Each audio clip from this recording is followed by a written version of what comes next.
You know, in the late 90s, Kevin Jones took snowboarding by storm. So there was like a level of pro snowboarding, and then there was a level above that, and that's where Kevin lived. When Kevin Jones snowboarded, it was heavy.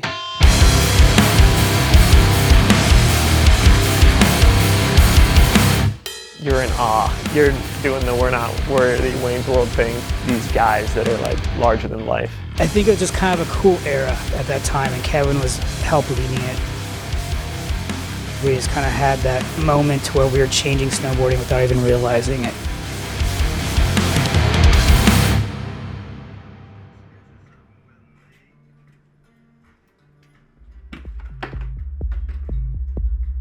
First started snowboarding my freshman year, or 8th grade, I kind of forget.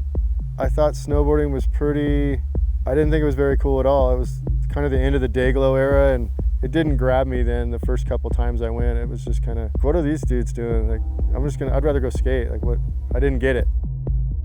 But then when Riders on the Storm came out, and I watched John Cardiel and Noah Selaznick, and to a lesser extent, Mike Rankwood in that video, it just clicked. And I was like, oh, okay, that's what snowboarding is supposed to look like. And that was the total turning point. For me, Kevin was like up here.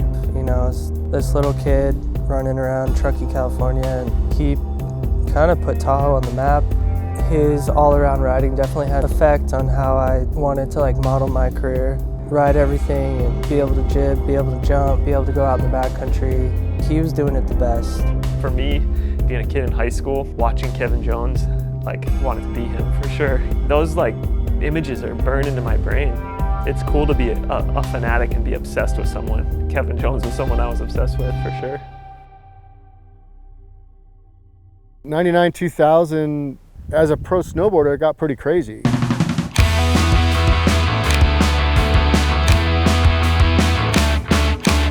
This was an era when snowboarding started to really blow up. He's the king. The dude's got the crown. In snowboarding in that time, he was one of those athletes that sold product. Anything that his name was attached to he made it happen.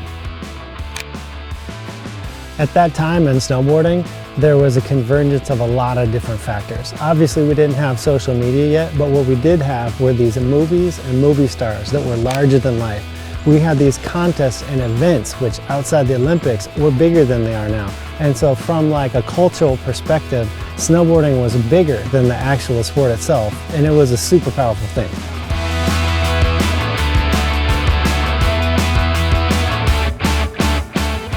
Well, if you look at that time period, his life was probably just nuts. He was really a star. Kevin had done a lot, so I'd imagine he was kind of burnt out. It became a job, basically, in 2000, and I had to figure out a way to chill it out.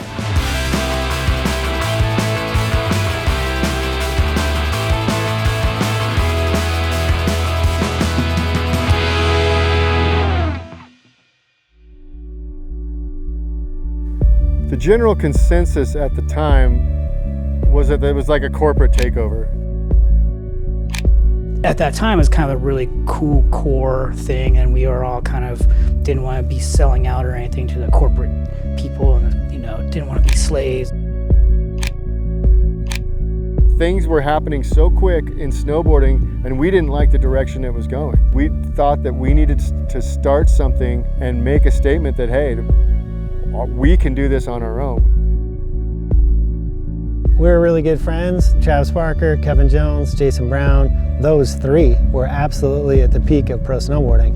And there was one night where we decided that we were going to start the greatest snowboarding company in the world. We actually put our hands in the middle and we said, tomorrow, we're all going to quit our jobs and start the greatest snowboarding company in the world. Collectively in the snowboard industry, everybody thought about it, but we were taking it one step further to a nucleus, to actually thinking about what we could do to save our sport that was getting exploited on every different level. Come hell or high water, we were going to make a statement and do it the hard way with hard goods with CAPiTA Snowboards. But at the same time, there was another outlet for me. Peter Line was making a company called Genius. From what I kind of remember, the owner of Forum at the time was like, we need to get these riders. We just need to take them off the table from somebody else having them because they are the two best riders at the time. That was how the whole Genius thing came about.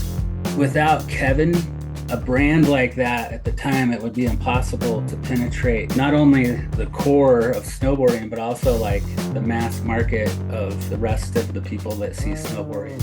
In 2000, to start CAPiTA with Kevin Jones involved would have been a hugely impactful deal. It would have influenced everything from distribution to desire from the products to where we could have launched the brand in the beginning. He was just a larger than life figure that would have enabled the brand to launch at a much higher level. I think it would have been almost like a jump start for CAPiTA to like, you know, boom, fucking Kevin Jones. But at the time, we had gone down the road of our first product, which was going to be the Kevin Jones Black Snowboard of Death. And at that point, it was too late to change the product. And so all we did was we took his name off it, and it became the Black Snowboard of Death. Now, what's ironic about that now is that that board and that series is the only series that's lasted the entire 26-year history of the company. And it's become like this iconic piece of our company's history. In the year 2000, every single snowboard in the snowboard industry seemed like was black and had a skull on it. And so the Black Snowboard of Death originally was kind of satire, it was kind of irony, it was kind of a joke. Like, we never explained that it was a joke, but it was a mockery of the industry. And if you got that it was black with a skull on it and called the Black Snowboard of Death to mock the industry, then you thought it was funny and it was appealing to you. But if you didn't get that, you didn't understand the joke, you're just into black and skulls and dark art, then you loved it because it's the fucking Black Snowboard of Death. It's like the most hardcore thing out there. Kevin was in kind of a weird space back then, I think, a little bit. I think he was trying to find himself. So throughout the 2000s, we get older and kind of life gets in the way and you go your own direction, and we kind of lost touch for a little while. The way I got back in touch with Blue is I went into Milo and I saw a Neo Slasher, but it was split in half. And I was like, I gotta have that board. It all worked out. It came full circle. It's even better that it met up at the right times in each other's paths. I want to see him snowboard. You don't see a Kevin Jones clip and not feel something, you know? I think it's really important to continue to shine a light on the roots in snowboarding. You know, I think historically, skateboarding and surfing may have done a better job of celebrating our legends, but in snowboarding, our legends are no less important. It means a lot to have them riding CAPiTA Snowboards at this point.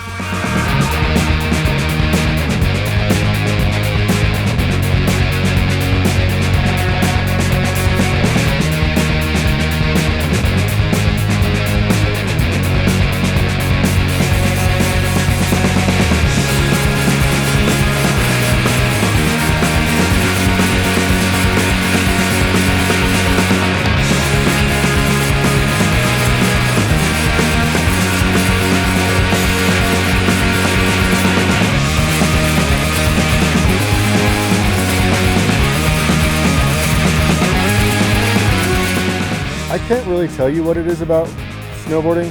It's something that everybody, I think, has to experience for themselves. Every person has to have their own relationship with it, because that's what it is. It's a relationship. I have a full-on relationship with snowboarding, where it makes me cry, it makes me laugh, it makes me like the whole thing. And I don't care if people think I'm weird. I do. I have a full-on relationship with snowboarding.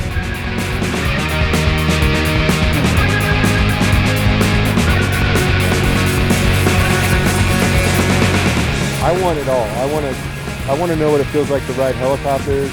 I want to know what it feels like to backlip or handrail. I want to know everything. I want to feel everything there is to feel with snowboarding.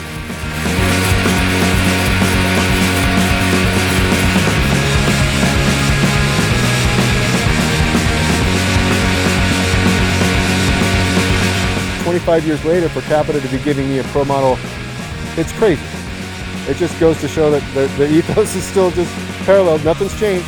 We still know exactly where we're going. The compass still is right here. That's pretty rare in this industry, and I've been around this industry for quite a long time. We're really, really excited about the snowboard and the opportunity to say thanks, say thanks to Kevin for his contributions to snowboarding and everything that he's given. This snowboard literally has been in the making for 25 years. So it's really, really cool to see it come full circle.